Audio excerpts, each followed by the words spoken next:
Is it because of this premise of genetics that you have created the African biomineral balance? And if so, could you explain what's the difference between the African biomineral balance diet and the other health diets on the health market?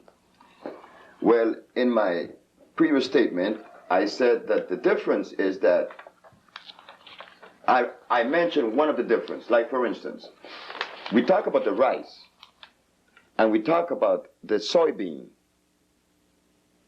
which are acids, which are part of the microbiotic. We talk about the yin-yang. The yin-yang also shows us rice, and the Ayurvedic and the allopathic. So we show that portion of it, but the other side of it is that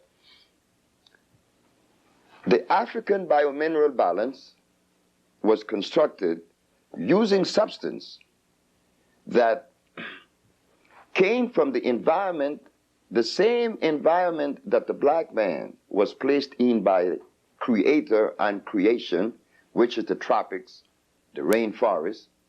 Naturally, the substance would necessarily have to come from the same environment from whence he came, so that it would have the same electrical value.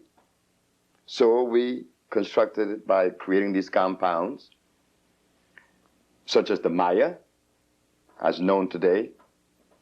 We have the lympholin, and we have the Nervino, and many other products. But they were constructed, or the compounds were made of herbs that came from the tropics that are very high in alkalinity.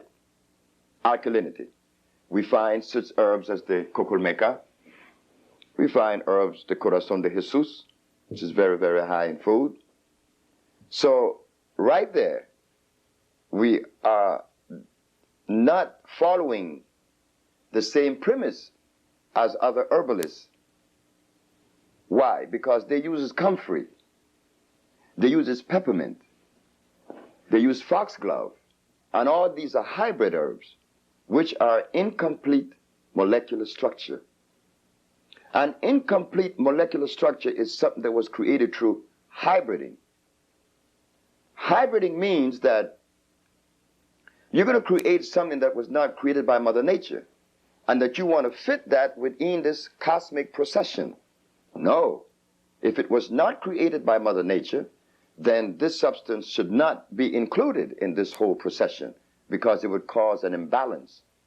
And as we look closely at hybrid foods, we find that everything that is hybrid needs a binder, and the binder is always a chemical. So therefore, we find something that would never assimilate with you. You see, we come into the process of assimilation now.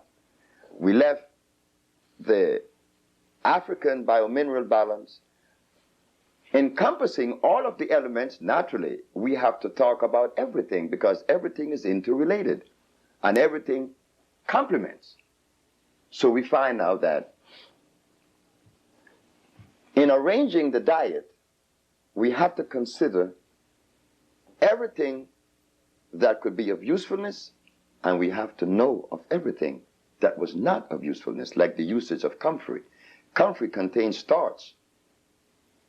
Starch is carbonic acid, but you find that many people who call themselves dietitian or herbalists, from a natural perspective, they use comfrey.